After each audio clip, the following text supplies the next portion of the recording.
আপনাকে একটা গল্প শোনাচ্ছি। একদিন এক ব্যক্তি নিজের দ্বারে লিখে দিলেন, আজ আমি ভীষণ দুঃখী, আজ আমার সাথে কেউ দেখা করতে আসবেন না। কিছুক্ষণ পরে তার এক বন্ধু এলো, সে সেই লেখা পড়ল, তাও গিয়ে তার সাথে দেখা করল। সে বলল, আমি লেখাপড়া জানি না, কিন্তু আমার বন্ধুর মনের এই বেদনা, এইটা আমাকে সবসময় ডাক দেয়। এরাই হলো আসল বন্ধু। কোনো কারণে আপনি যদি দুঃখ পান, কোনো সমস্যার সমাধান না বের করতে পারেন, এই সংসার থেকে আলাদা হয়ে যেতে চান, তাও এই বন্ধু আপনার সাথেই থাকবে। সমস্যার সমাধান না দিতে পারলেও আপনার সম্বল হয়ে অবশ্যই থাকবে। হয়তো আপনার দুঃখ কম করতে পারবে না, কিন্তু আশার আলো অবশ্যই দেখাবে। যখন আপনি সংসারের থেকে আলাদা হয়ে যান, তখনও আপনার সাথে যুক্ত থাকে আপনার এই বন্ধু, আসল বন্ধু। এবারে আমরা মানুষেরা বড়ই বিচিত্র।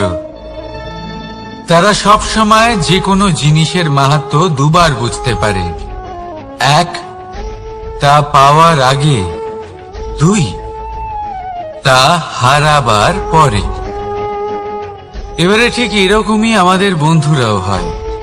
যদি আজ আপনার বন্ধুরা আপনার সাথে থাকে, তাদের প্রতি কৃতজ্ঞ থাকুন, তাদের প্রসন্ন রাখুন, তাদের মাহাত্ম্য বুঝুন। কারণ একবার আপনি এদের হারালে অনুতাপ করলেও আর এদের ফেরত পাবেন না।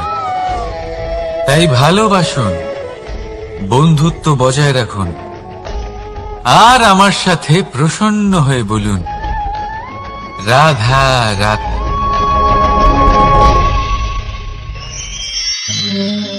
আমাদের মধ্যে বহু মানুষ মাঝে মাঝে নিজেকে অকর্মণ্য মনে করি। ভেবে নি যে এত চেষ্টা করার পরেও কিছুই পেলাম না, আর হয়তো পরেও কিছুই পাব না। আর সেই জন্য নিজের জীবনের সমস্ত বোঝা অন্য কারোর কাঁধে চাপিয়ে দিই, নিজের ওপরে বিশ্বাস হারিয়ে ফেলি। কেন বুঝতে পারেন না এই কথাটা? যে যতক্ষণ না পায়ে কোনো কাঁটা ফুটবে, ব্যক্তি কি করে বুঝতে পারবে যে এরপর থেকে নিচে তাকিয়ে চলতে হবে? সূর্যকে নিজে জ্বলতে হয় যাতে বাকিদের প্রকাশ দিতে পারে সে। রাতের অন্ধকারের সাথে লড়াই করার জন্য চন্দ্রিমাকে আকাশে একা উজ্জ্বল হতে হয়। নদী নিজের যাত্রা কি করে করে, নিজের পথ কি করে নির্মাণ করে? সে পাথরের সাথে লড়াই করে তা বানায়। যদি স্বয়ং আপনি নিজের সাহায্য করতে অক্ষম হন, তাহলে নিশ্চিতভাবে আপনার এই জীবন ব্যর্থ হয়ে যাবে। তাই মনে রাখবেন, এই সংসারে নিজের জীবনের ভার নিজের কাঁধেই বহন করতে হয়। অন্যের কাঁধের ওপর শুধুমাত্র পরলোক যাত্রা হয়।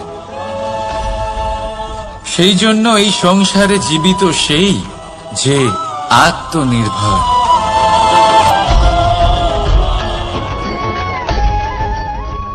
রাধা রাধা। সময়, কথায় বলে সময়ের পূর্বে কিছুই হয় না। প্রতিটা ঘটনার একটা সময় থাকে। সময়ের আগে না সূর্যোদয় হয় আর না সূর্যাস্ত হয়। সময়ের পূর্বে গাছে না ফুল ফোটে না ফল ধরে। কিন্তু একটা কথা ভেবে দেখুন, যদি বর্ষা আসার আগে কৃষক ভূমিকে না প্রস্তুত করে, বীজ রোপণ না করে, তাহলে কি ফসল ফলবে? যদি কোনো যোদ্ধা যুদ্ধের পূর্বে নিজের অস্ত্রে ধার না দেয়, তাহলে সে যুদ্ধ কি করে লড়বে? এর মানে এটাই হলো যে সময় আপনার যখন আসার তখন অবশ্যই আসবে, কিন্তু ততক্ষণ এটাও গুরুত্বপূর্ণ যে আপনি নিজেকে তার জন্য তৈরি রাখুন, কারণ এই সুযোগ, এই কথাটা শুনতে যত ছোট, এটা আসেও ততটা কম সময়ের জন্য, তারপর চলেও যায়। এবার যদি সুযোগ আপনার হাতে আসে আর আপনি তার জন্য তৈরি না থাকেন, তাহলে আপনি সাফল্য কি করে পাবেন? তাই আপনি সঠিক সময়ের জন্য অপেক্ষা করুন, সেই সুযোগের জন্য অপেক্ষা করুন, কিন্তু ততক্ষণ নিজের চেষ্টার দ্বারা নিজেকে আরো সক্ষম করে তুলুন, কারণ সাফল্য আপনার জন্য অপেক্ষা করছে, শুধু আপনি তার জন্য তৈরি থাকুন। রাধা রাধা। কথা মানুষের পাওয়া সবচেয়ে অদ্ভুত উপহার। এই কথাই মানুষকে এই সংসারের সমস্ত প্রাণীর থেকে ভিন্ন করে তোলে, সংসারের সবচেয়ে উপরে নিয়ে যায়। এই কথার কারণেই আমরা একে অপরের সাথে ভাব আদান প্রদান করি। আমি আমার মনের ভাবনা অন্য কাউকে ব্যক্ত করতে পারি, অন্য কেউ তাদের ভাবনা আমাকে ব্যক্ত করতে পারে। এই কথাই আমাদের সবচেয়ে বড় ঢাল। এবারে দেখুন, আপনি নিশ্চয়ই লক্ষ্য করেছেন, কারোর কথা মধুর হলে লোকে তাকে ভালোবাসে, তাকে নিজের বন্ধু বানায়। সেইভাবেই যদি কারোর কথা কঠোর হয়, তাহলে লোকে তাকে ঘৃণা করে, তাকে নিজের শত্রু মনে করে। এই কথাই ভাষা হয়ে আমাদের ইতিহাস রচনা করে। তবে আমরা কি সত্যি বাণীর বিষয়ে অতটাই ভাবি যতটা আমাদের ভাবা উচিত? ভেবে দেখুন, মানুষের কথা বলতে শিখতে কত সময় লাগে। কোনো বালক 1.5 বছর বয়সে কথা বলতে শেখে, কেউ 2 বছরে, কেউ 3। এবার দেখুন, মানুষ 1.5 বছর বয়সে কথা বলতে শিখে গেলেও তার কি বলা উচিত এটা সারা জীবনেও শিখতে পারে না। এর উপরে মনোনিবেশ করুন, এটা বোঝবার চেষ্টা করুন কি বলা উচিত।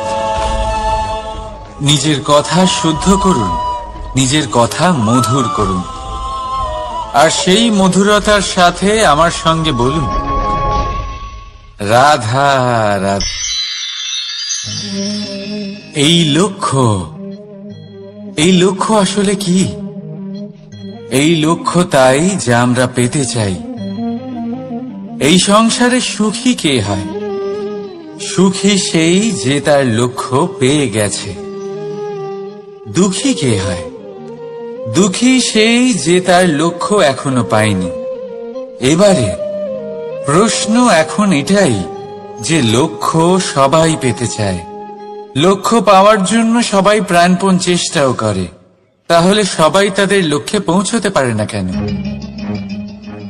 ঠিক আছে, কোথাও না কোথাও কিছু না কিছু কমতি থেকেই যায়, যাই বাধা থাক। আজকে আমি আপনাকে একটা উপায় বলবো এই লক্ষ্য পাওয়ার জন্য। একটা কাগজ নিন, তাতে একটা চিহ্ন বানান, সেটাই হবে আপনার লক্ষ্য। এবারে সেই লক্ষ্যে পৌঁছানোর একটা পথ বানান। এবারে এই যাত্রাকে ভিন্ন ভিন্ন ভাগে বিভাজন করে দিন। এবারে এটা হলো আপনার পরিকল্পনা। এবার এই পরিকল্পনা ক্রমানুসারে আপনি পালন করতে থাকুন, এটাই হবে আপনার চেষ্টা। এবার এইভাবে যদি আপনি চেষ্টা করতে থাকেন, যাই আপনার কল্পনা হোক না কেন তা বাস্তব অবশ্যই হবে। তাহলে এই কল্পনাকে বাস্তবে রূপান্তরিত করুন। এইভাবেই নিজের পরিকল্পনা পালন করতে থাকুন। আপনার যাই কল্পনা থাকুক বা যাই লক্ষ্য থাকুক, তা বাস্তবে পরিণত হয়ে আপনার হাতে অবশ্যই আসবে। রাধা রাধা। বাবার এক মিত্র ছিলেন, বড়ই দুঃখী ছিলেন, বিপদে পড়েছিলেন। কি করবেন?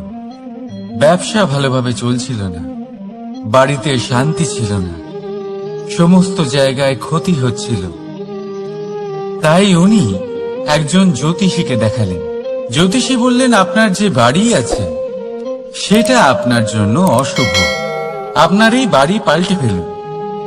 উনি বাড়ি পাল্টে ফেললেন, তবুও ওনার সমস্যার সমাধান হলো না। তারপর একজন জ্ঞানী ব্যক্তি ওনাকে বললেন যে আপনার জামা কাপড়ের যে রং সেটা বিপদকে আমন্ত্রণ জানাচ্ছে, এই জামা কাপড়গুলিকে পাল্টে ফেলুন। উনি সেগুলো পাল্টে ফেললেন, তাও সমস্যার সমাধান হলো না। আবার একজন জ্ঞানী ব্যক্তি বললেন যে আপনার আশেপাশে যে মানুষজন রয়েছে তারা এটা চায় না যে আপনি সফল হন, তারা আপনার ক্ষতি চায়, তাদের সাথে সমস্ত সম্পর্ক ভেঙে ফেলুন। তো উনি সম্পর্ক ভেঙে ফেললেন, কিন্তু তাতেও ওনার জীবনে কোনো পরিবর্তন এলো না। তার মানে তিনি বাড়ি পাল্টালেন, জামা কাপড় পাল্টালেন, সম্পর্ক পাল্টালেন, যেটা পাল্টালেন না তা হলো স্বভাব।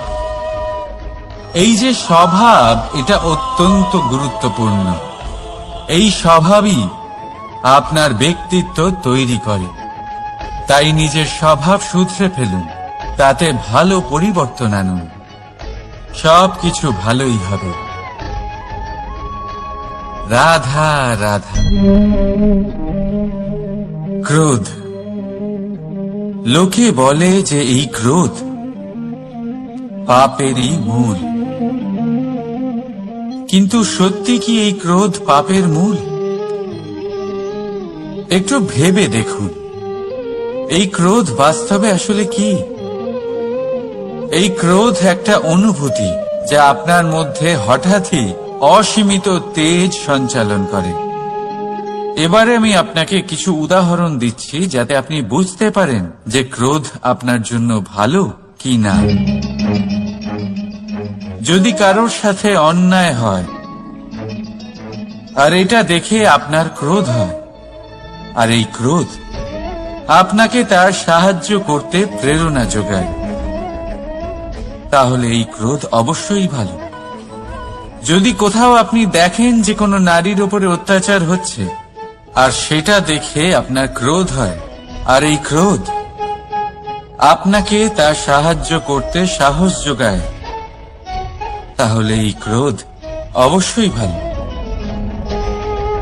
যদি এই সংসারে কোথাও আপনি কোনো অনৈতিক কাজ বা ছলনা দেখেন আর আপনার তাতে ক্রোধ না হয়, কিছুই অনুভব করেন না,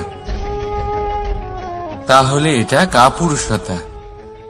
তার মানে এটাই যে আপনি আপনার মনুষ্যত্ব হারিয়ে ফেলেছেন।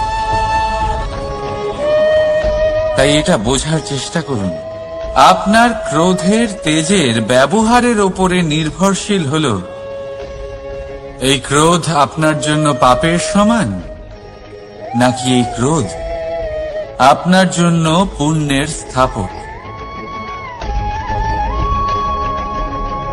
রাধা রাধা। মোহ। শাস্ত্রে লেখা আছে যে মোহ শুধু সেই ব্যক্তিকেই নয়, বরং সেই আরেক ব্যক্তিকেও বিনাশ করে দেয় যার ওপরে সেই মোহ আছে। এবারে লোকে কি করেন, এই শাস্ত্রে লেখা কথাগুলি শুধু শাব্দিক অর্থে নেন। এই মোহ, দেখুন, এটা শুভ হতে পারে, শুধু এর রূপ ভিন্ন ভিন্ন হয়, এটা ভালো করে বুঝতে হবে। এবারে মোহ যদি কোনো বস্তুর উপরে থাকে তাহলে তা লালসা হয়ে যায়। মোহ কোনো বিশেষ ব্যক্তির উপরে হয়ে গেলে তা প্রেম নয়, আকর্ষণ হয়ে যায়। মোহ কোনো চাহিদার উপরে হয়ে গেলে তা বাসনা হয়ে যায়। মোহ বিজয়ের উপরে হয়ে গেলে তা কুণ্ঠা হয়ে যায়। মোহ নিজের সংস্কৃতির উপরে হলে আপনাকে সংস্কৃতির রক্ষক বানায়। যদি এই মোহ নিজের গুণের উপরে হয় তাহলে সেই শিল্প দ্বারা আপনি এই সংসারে অদ্ভুত সব কাজ করতে পারবেন। এবারে এটা আপনার উপরে নির্ভরশীল যে এই মোহকে আপনি সৃজনের আধার বানাতে চাইবেন, নাকি বিনাশের অস্ত্র বানাতে চাইবেন? ভেবে দেখুন, সিদ্ধান্ত আপনার। রাধা রাধা। অভিমান, আত্মসম্মান, অহংকার, দেখতে গেলে এই তিনটি শব্দ ভিন্ন ভিন্ন, কিন্তু এর মূল আধার একই, আত্মসম্মান। এবার যদি কথা বলি আপনার শরীরের, আপনার সংস্কৃতির, আপনার সম্পর্কে, তাহলে অভিমান থাকা স্বাভাবিক। এবার যদি কথা বলি আপনার ব্যক্তিত্ব নিয়ে, আপনার আদর্শ নিয়ে, আপনার বিচারধারা নিয়ে, তাহলে আত্মসম্মান হলো একটা গুণ। যদি এইভাবে বলা হয় যে আমি এই কার্য কারোর সাহায্য ছাড়া, সহযোগিতা ছাড়াও করতে পারি, তাহলে এটা আত্মসম্মান, আর এটা সঠিক। যদি এভাবে বলা হয় যে আমি এই কার্য কারোর সাহায্য ছাড়াই বা কারোর সহযোগিতা ছাড়াই করে ফেলেছি, তাহলে এটা অভিমান, এটাও সঠিক।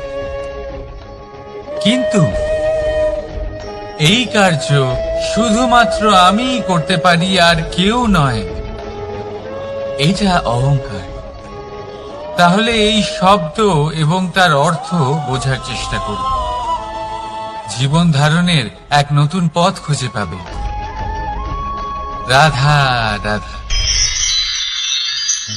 সংসারে প্রত্যেক ব্যক্তি কোনো না কোনো রূপে ঈশ্বরকে মানে।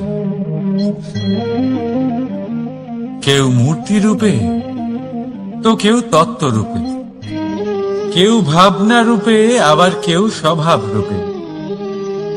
কেউ নিজের মধ্যে পরমাত্মা খোঁজে, আবার কেউ অন্যের মধ্যে। কারোর কাছে জ্ঞানই পরমাত্মা। সংসারে প্রত্যেক মানুষই কোনো না কোনো রূপে তার ঈশ্বরকে পেয়েই যান। কিন্তু একটা কথা বলবো, ঈশ্বর প্রথমেই নিজের একটা স্বরূপ পৃথিবীতে আপনার কাছে পাঠিয়ে দিয়েছেন। সেই স্বরূপ হল আপনার মাতা, আপনার মা।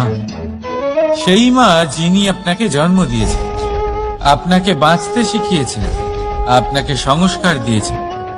যদি আপনি কখনো কোনো অনুচিত পথে অগ্রসর হয়েছেন, তখন তিরস্কার করে আপনাকে সঠিক পথে এনেছেন। যদি আপনি এই সংসারে অসফল হয়েছেন, তখন তার আঁচলের উষ্ণতা দিয়ে আপনাকে আশ্বাস জুগিয়েছেন। সেই সমস্ত কাজ করেন এই মা, যা ঈশ্বরও করেন।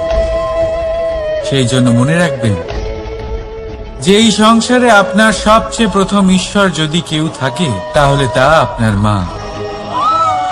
প্রত্যেক প্রতিমাতেই ঈশ্বর নাই থাকতে পারে, কিন্তু প্রত্যেক মায়ের মধ্যে ঈশ্বর অবশ্যই থাকে। রাধা রাধা। আপনি নিশ্চয়ই দেখে থাকবেন যে প্রদীপের নিচে অন্ধকার থাকে। যে প্রদীপ সংসারকে আলোকিত করে, সেই প্রদীপের নিচেই অন্ধকার। এবারে অনেক মানুষ আছে যারা এই বিষয়টা এইভাবে দেখে যে ব্যক্তি নিজের সমস্যার সমাধান করতে পারে না, আর গোটা সংসারকে উপদেশ দেয়। কিন্তু এইটা দেখার আরো একটা দৃষ্টিভঙ্গি আছে, আর সেটা হচ্ছে যে স্বয়ং জ্বলে সংসারকে আলোকিত শুধু সেই করতে পারে যা রাধার বড়ই শীতল হয়। এই সংসারের পথপ্রদর্শক সেই হতে পারে, এই সংসারকে দিশা সেই দেখাতে পারে যার মধ্যে সন্তোষ আর ধৈর্য শক্তি আছে। এবারে দেখুন, এটা অত্যন্ত গুরুত্বপূর্ণ বিষয় যে বিবেক তখনই কাজ করে যখন মন শান্ত থাকে, যখন মন শীতল থাকে। তাই যদি আপনি এই জীবনে কোনো বড় কর্ম করতে চান, তাহলে সর্বপ্রথম আপনার এই মনকে, এই বিবেককে, এই হৃদয়কে, এই আধারকে, এই ভূমিকে শীতল রাখতে শিখুন। ধৈর্য ধরুন। সংসারে এমন কিছু নেই যা আপনি করতে পারবেন না। রাধা রাধা। এই প্রদীপ দেখতে পাচ্ছেন আপনি, নিজেও জ্বলে আর এই বাতিকেও জ্বালিয়ে রাখে, আর এই সংসারকে প্রদান করে প্রকাশ। অন্ধকারাচ্ছন্ন ব্যক্তিকে প্রদান করে আশার আলো। কিন্তু এটা কখনো ভাবে না যে সেই মাটি কেমন হবে যা দিয়ে এটা তৈরি করা হয়েছে, সেই কুমোর কেমন হবে যে একে আকার দিয়েছে। ভাবে না যে একে কিনেছে তার বাড়ি কেমন হবে, তা কতটা সুসজ্জিত। কিচ্ছু নয়, শুধু এই সংসারকে প্রকাশ প্রদান করে। আর হয়তো সেই জন্যই প্রদীপকে এত ভালোবাসা হয়। সে নিজের বা অন্যের বাড়ি দেখে কখনোই জ্বলে না, সে জ্বলে শুধু অন্ধকারের সাথে লড়াই করতে। তাই আপনিও নিজের ব্যবহার এই প্রদীপের মতো করে তুলুন। নিজের পরিচয় সরিয়ে নিঃস্বার্থভাবে কর্ম করে যান, আর নিজের জন্য এক নতুন, এক বিশাল, এক অদ্ভুত পরিচয় তৈরি করুন। রাধা রাধা। এই সংসারে প্রত্যেক ব্যক্তি বড় কিছু করতে চায়, এমন কিছু যা এই সংসারে কেউ আগে কখনো করেনি। এমন জায়গায় পৌঁছতে চায় যেখানে এর আগে কেউ কখনো পৌঁছতে পারেনি। আর কেউ এতে সফলতা অর্জন করে, কিন্তু কিছু মানুষ অসফল হয়। কেন? এটাই আমার প্রশ্ন। না তো তাদের ইচ্ছেতে কোনো কমতি থাকে, না কমতি থাকে তাদের চেষ্টায়। তাহলে কেন এরা পিছিয়ে পড়ে? এর উত্তর বড়ই সরল। এই সংসার আপনাদের বলি কিভাবে। আপনারা সকলে সংসারে মহান কাজ করতে চান, সেই মান, সেই সম্মান পেতে চান যা এর আগে কেউ কখনো পায়নি। কিন্তু আপনার সমস্যা এটাও যে এই কাজে সংসার আপনার সাথে থাকছে না। বড়ই অদ্ভুত ব্যাপার। দেখুন, ভুলে যান গোটা সংসারকে, জীবনে একা একা এগিয়ে চলুন। গঙ্গোত্রী থেকে যখন একটি জলের ফোঁটা বেরোয় তখন সেটা শুধু এক বিন্দু জল। তারপরে যখন সে তার যাত্রা শুরু করে অন্য জলের ফোঁটার সাথে মিশে, তখন সে স্রোতে পরিণত হয়, গঙ্গাতে পরিণত হয়। যদি আপনি জীবনে এগোতে চান তাহলে একলা এগোতে শিখুন, নির্ভীক হয়ে, সাহসের সাথে, ধনাত্মক চিন্তা নিয়ে জীবনে এগিয়ে চলুন, একা এগিয়ে চলুন। আর দেখবেন সেই মান, সেই সম্মান আপনার জন্যই অপেক্ষা করে আছে। রাধা রাধা। কর্ম। মানুষ সর্বদা কর্ম করতে থাকে, আর এই কর্মের জন্যই সে মান, সম্মান, ধন, প্রতিষ্ঠা লাভ করে। এবার মানুষ সবসময় চেষ্টা করে যাতে সে ভালো কর্ম করে যায়। তাহলে আপনাকে বলি, শুধু ভালো কর্ম করাই আবশ্যক নয়, তার থেকে বেশি জরুরি হলো এই খারাপ কর্মকে বোঝা আর তার থেকে দূরে থাকা। কারণ যখনই আপনি কোনো সঠিক কাজ করেন বা ভালো কাজ করেন, কেউ তা মনে রাখে না। কিন্তু এই সংসারে বিষয়টা হলো এরকম, আপনি একটা খারাপ কর্ম করুন আর সেটা সবার মনে থাকে। এই খারাপ কর্ম কাজলের এক কৌটোর মতো হয়, আপনি যতই চেষ্টা করুন বাঁচিয়ে ব্যবহার করার, কিন্তু এই কালিমা কোথাও না কোথাও অবশ্যই লেগে থাকে। সেই জন্য জীবনে ভালো কর্ম অবশ্যই করুন, কিন্তু তার থেকেও বেশি জরুরি হলো এই খারাপ কর্মের থেকে দূরত্ব বজায় রাখা। আর এটা অবশ্যই করব। রাধা রাধা। সংসারে সমস্ত জায়গায় এই ব্যবসা চলতে থাকে। কিছু পাওয়ার জন্য কিছু দিতে হয়, লাভের জন্য কিছু বিনিয়োগ করতে হয়। যদি কারোর অনুভূতি জানতে হয়, তাহলে নিজের অনুভূতিকে ব্যয় করতেই হবে।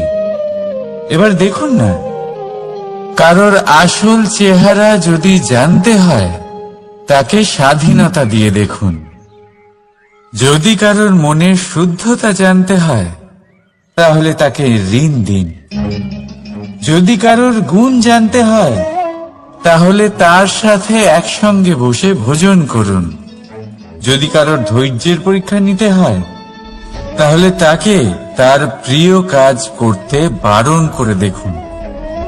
যদি কারোর ভালো দিক জানতে হয়, তাহলে তার থেকে পরামর্শ নিয়ে দেখুন। এক অনুভূতির বদলে অন্য এক অনুভূতি বিনিময় করতে হয়। কিন্তু এই সংসারে একটাই এমন অনুভূতি আছে, যেটা দেখার জন্য, যেটা পাওয়ার জন্য আপনাকেও ঠিক সেই অনুভূতিটাই দিতে হবে। আর সেটা হলো প্রেম। যদি কারোর ভালোবাসা দেখতে হয়, তাহলে তাকে নিঃস্বার্থ ভালোবাসা দিন। যদি কারোর থেকে ভালোবাসা পেতে চান, তাহলে তাকে নিঃস্বার্থ পরিশুদ্ধ ভালোবাসা দিন। রাধা রাধা। কথায় আছে, সময়ের পূর্বে আর ভাগ্যের বেশি কেউ কিছুই পায় না। এবার এর মানে কি এটাই যে আপনি শুধুমাত্র সময়ের অপেক্ষা করবেন, সবকিছু নিজের ভাগ্যের উপর আর কপালের উপরে ছেড়ে দেবেন, নিজে কিছুই করবেন না? যদি আপনি এরকম করেন, তাহলে আপনি একটা বস্তু অবশ্যই পাবেন: নিরাশা, অসফলতা। এবারে আপনি বলবেন, যদি সবকিছুই ভাগ্য আর সময়ের উপরে নির্ভরশীল হয়, তাহলে আমরা কি বা করতে পারি? করতে পারেন চেষ্টা, পরিশ্রম।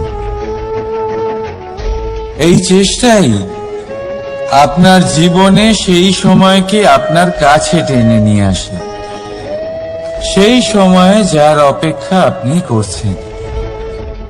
আর এই ভাগ্য তার সামনেই নত হয় যে সর্বদা পরিশ্রম করতে থাকে। রাধা রাধা।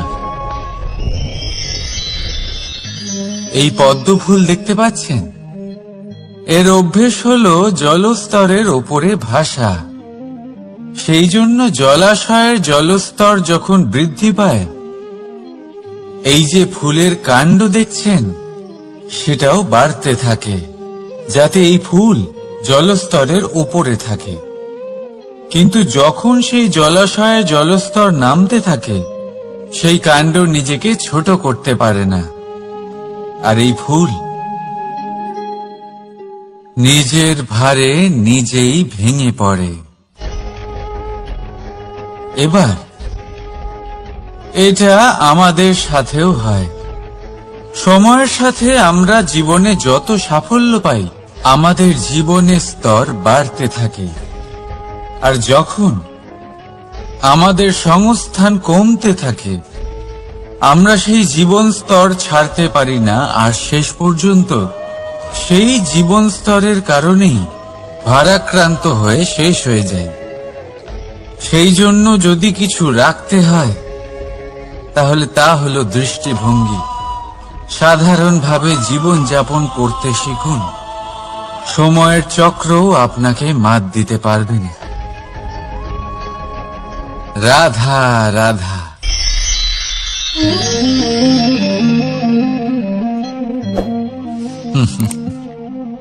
সময়, এই সময় না কোনো ব্যক্তি, না জীব, না বস্তু, তাও সময় জীবিত থাকে। এই সময়ে না জল, না অগ্নি, আর না বায়ু, কিন্তু তাও আমাদের জীবনের আধার এই সময়। দেখতে গেলে মানুষ এই সময়ের হাতের খেলনা। কখনো আমাদের সময় ভালো হয়, আবার কখনো খারাপ। কেউ সময় আসার প্রতীক্ষা করে, আবার কেউ সময় যাওয়ার প্রতীক্ষা করে, কিন্তু এই সময় কারোর হাতে ধরা দেয় না। এই সময় যা কেউ দেখতে পায় না, এটা সবাইকে সবকিছু দেখিয়ে যায়। দেখিয়ে যায় যে আপনকে আর পরকে, আমাদের শুভাকাঙ্ক্ষীকে আর ক্ষতিকে চায়, আমাদের মিত্রকে আর আমাদের শত্রুকে। এই সময় আপনাকে দেখায় যে আপনি কতটা শক্তিশালী, সেই সময় আপনাকে দেখিয়ে যাবে আপনি কতটা দুর্বল। এই সময় সব কিছু দেখিয়ে যায়। তাই এই সময় যা এতটা শক্তিশালী, তা আমরা নষ্ট কেন করি? ভেবে দেখুন। এবারে উঠুন আর এই সময়ের সম্পূর্ণ ব্যবহার করুন।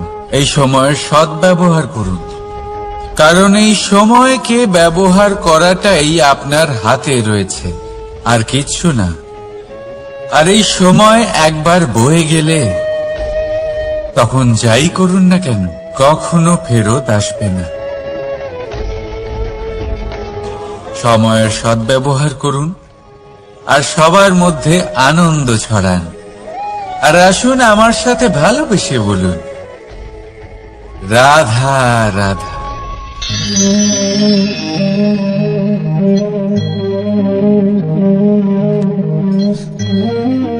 এই জল দেখতে পাচ্ছেন আপনি? এটা ঘোলা জল। এতে ময়লা মিশে আছে, কিন্তু যদি আপনি এটা কিছুক্ষণ এমনি ফেলে রাখেন, তাহলে দেখবেন এই ময়লা আপনা থেকেই নিচে থিতিয়ে পড়বে। কিন্তু এই পাত্রটা নাড়াতে থাকলে এমনটা হবে না। শান্ত ছেড়ে দেবেন, তবেই এই ময়লা নিজেই নিচে চলে যাবে। ঠিক সেইভাবেই যখন আমাদের জীবনে কোনো সমস্যা আসে, কোনো অশান্তির সৃষ্টি হয়, তখন উত্তেজিত হয়ে পড়লে, নিজের সংযম হারিয়ে ফেললে আমরা এর সমাধান পাব না। শান্ত থাকলে তখনই সমস্যার সমাধান পাব। তাই মনে রাখবেন, ধৈর্য আর সংযম দ্বারা শান্ত মনে বিচার করলে যত বড়ই সমস্যা হোক না কেন, তার সমাধান আপনি অবশ্যই পাবেন।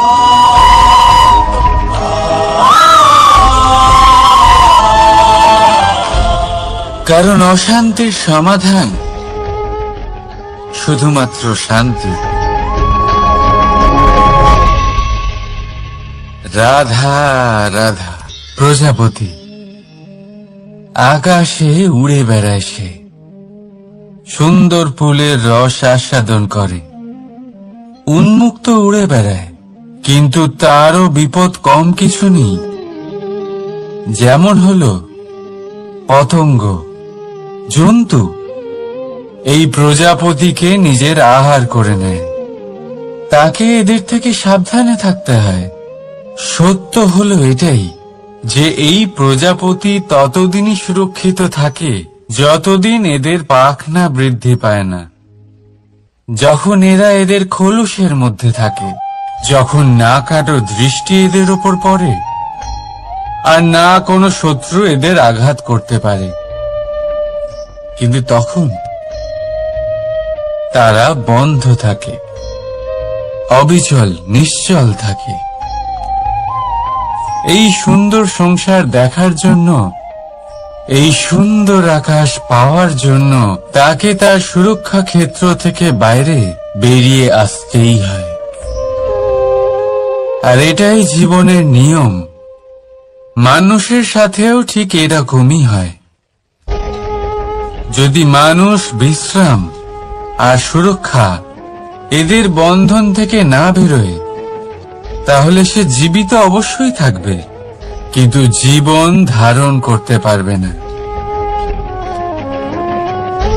কারণ যদি জীবনে বড় কিছু করতে হয়, বড় কোনো কিছু পেতে হয়, সাফল্যের শিখর অবধি পৌঁছতে হয়, তাহলে সর্বপ্রথম আপনাকে নিজের সুরক্ষা ক্ষেত্র থেকে বেরিয়ে আসতেই হবে। এই আরামকে ত্যাগ করতেই হবে। তবেই আপনি সফল হতে পারবেন। তবেই আপনি এই প্রজাপতির মতো আকাশে উড়ে বেড়াতে পারবেন।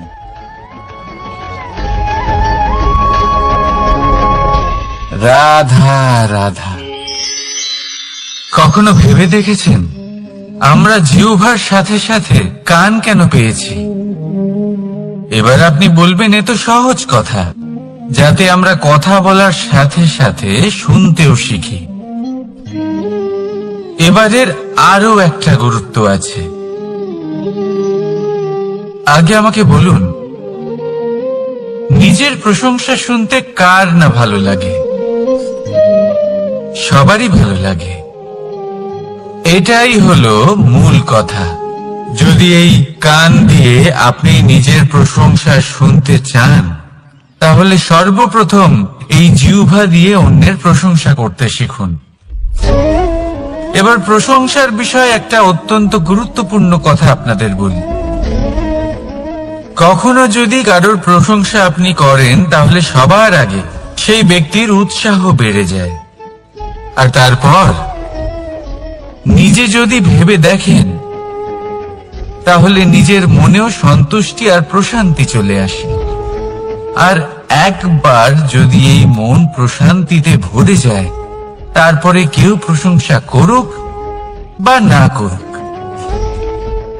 কিচ্ছু যায় আসে না। সেই জন্য সবসময় অন্যের সম্মান করবেন, স্নেহ করবেন, প্রশংসা করবেন, সুখ ভাগ করে নেবেন।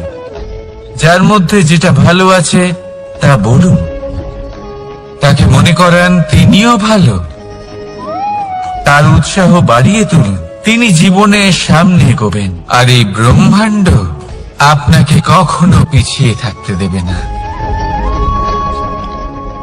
রাধা রাধা। সত্য এবং অসত্য দুটোর মধ্যে পার্থক্য কি আছে? পার্থক্য হলো অ অক্ষরটার।